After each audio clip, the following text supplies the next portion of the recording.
சிவாய மகாபெரிவா துடிகளே சரணம். நம்ம சேனலுக்கு சப்ஸ்கிரைப் பண்ண அனைத்து நல் உள்ளங்களுக்கும் நம்மளுடைய மனமார்ந்த நன்றிகள். இந்த பதிவில் இன்றைக்கி நம்ம என்ன பார்க்க போகிறோம் அப்படின்னா, நம்மளுடைய யங்ஸ்டர்ஸ் கிட்ட என்ன பிரச்சனைகள் இருக்குது அப்படிங்கிறதான் பார்க்க போகிறோம். அந்த யங்ஸ்டர்ஸ் அந்த பிரச்சனையை ஐடென்டிஃபை பண்ணிவிட்டு ரிமூவ் பண்ணிட்டாங்க அப்படின்னா கண்டிப்பாக எல்லாருமே ஒரு சக்ஸஸ்ஃபுல் பர்சனாக தான் வருவாங்க. இதுக்கு ஒரு சின்ன குட்டி கதை தான் சொல்ல போகிறோம், சரிங்களா? ஒரு பெரிய கம்பெனி, அந்த கம்பெனியுடைய சிஇஓ என்ன பண்ணுறாங்க அப்படின்னா, ஒரு தலைமை பொறுப்பில் இருக்கிற ஒரு அதிகாரி ரிட்டையர் ஆகிட்டார்.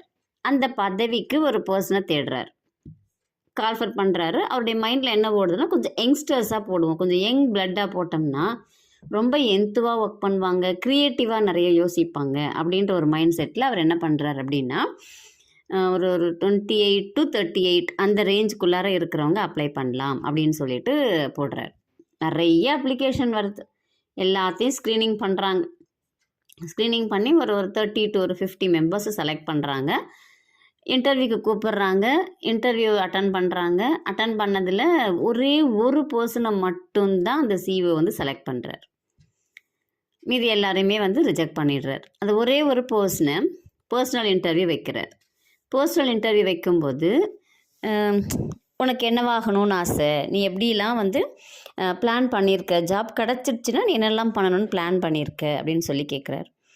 எனக்கு உங்கள் கம்பெனி போல் நானும் செய்யணும், நானும் கொஞ்சம் பெரிய ஆளாக வரணும், உங்கள் கம்பெனியில் என்னென்னலாம் பண்ணுறீங்க, என்னென்னலாம் ஆஃபர்ஸ் இருக்குது எல்லாமே நான் ஸ்டடி பண்ணியிருக்கேன்.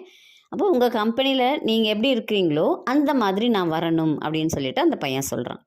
உடனே அவர் சிரிச்சுக்கிறார், அந்த சிஇஓ சிரிச்சுட்டு சரி வா அப்படின்னு சொல்லிட்டு அவர் வீட்டுக்கு கூப்பிட்டு போகிறார் அந்த பையனை. அவங்க வீட்டுக்கு கூப்பிட்டு போகும்போது அவன் வீட்டை பார்க்குறான், அப்படியே மலைச்சி போய் மிரண்டு போய் நிற்கிறான். அவ்வளோ ஒரு அழகாக பெருசாக இருக்குது, அவ்வளோ நேர்த்தியாக இருக்குது வீடு. எல்லாத்தையும் கூப்பிட்டு போய் காட்டுறாரு. அப்புறம் நீங்கள் வா என் ரூமுக்கு போகலாம் அப்படின்னு சொல்லிட்டு கூப்பிட்டு போகிறாரு. லிஃப்ட் இருக்குது, ஆனால் லிஃப்ட் வேணால் நடந்து போகலாம் அப்படின்னு சொல்லிட்டு நடத்தி கூப்பிட்டு போகிறாரு. இந்த ரூமில் எல்லாத்தையும் பார்க்குறாரு. பார்த்த உடனே என்னத்தெல்லாம் நீ பார்த்தீங்க, உனக்கு இங்கே நீ ஒரு சக்ஸஸ்ஃபுல் பர்சனாக வர்றதுக்குரிய ஏதாவது ஒரு க்ளூ உனக்கு கிடச்சிதா அப்படின்னு சொல்லிட்டு அவர் கேட்குறாரு. கேட்ட உடனே அவன் இங்கே எனக்கு பார்த்தோன்னே எனக்கு பிரம்மாண்டமாக இருந்துச்சு, மற்றபடி எனக்கு ஒன்றுமே தெரியல அப்படின்னு சொல்லி அவன் சொல்லிட்டான். எல்லாரையும் போல தான் நீயும் கூகுளில் போட்டு கம்பெனி பற்றின இன்ஃபர்மேஷனை கலெக்ட் பண்ணிட்டு, இல்லை என்னை பற்றின இன்ஃபர்மேஷனை கலெக்ட் பண்ணிட்டு நீ சொல்கிற. ஆனால் இங்கே உனக்கு ஒரு ஆப்பர்ச்சுனிட்டி இருந்தது, ஆனால் நீ அதை யூட்டிலைஸ் பண்ணிக்கல அப்படின்னு சொல்லிட்டு அந்த சிஇஓ அந்த பர்சன்கிட்ட சொல்கிறார். எனக்கு ஒன்றுமே புரியல. சரி வா அப்படின்னு சொல்லிட்டு திரும்பி படிக்கட்டு வழியாகவே இறக்கி கூட்டுட்டு போகிறாரு. ஒவ்வொரு படியிலையும் என்ன இருக்குது பாரு அப்படிங்கிறார். ஒவ்வொரு படியிலையும் அவர் என்னென்னலாம் பண்ணார், எவ்வளோலாம் கஷ்டப்பட்டார், எவ்வளோலாம் முன்னேறத்துக்குரிய வழிகள்லாம் இருக்குது அப்படிங்கிறத அவருடைய படிகளில் அவர் எழுதி வச்சுருக்கார். ஒவ்வொரு படியாக அவர் ஏற அவருக்கு அவர் என்னென்ன தப்புலாம் பண்ணாரோ அதெல்லாம் ஓவர் கம் பண்ணுறதுக்கு, அதெல்லாம் திருப்பி நம்ம செய்யாமல் இருக்கிறதுக்கு. ஸோ அவருக்கு படிகளாக இருந்து இன்னைய வரைக்குமே அவருடைய பிஸ்னஸை அது சப்போர்ட் பண்ணுது. அப்போ அதை பார்க்கும்போது நமக்கு அந்த ஷார்ப்னஸ் இருக்கணும். இப்போ இருக்கிற யங்ஸ்டர்ஸ் கிட்ட இருக்கக்கூடிய மேஜர் ட்ராபேக் அப்படிங்கிறத அவர் மென்ஷன் பண்ணுறார். அந்த படிகளை பார்க்கும்போது அந்த படிகளில் ஏதோ எழுத்துக்கள் இருக்குது அப்படிங்கிறத அந்த புள்ள லிசன் பண்ணியிருக்கணும், ஆனால் லிசன் பண்ணல.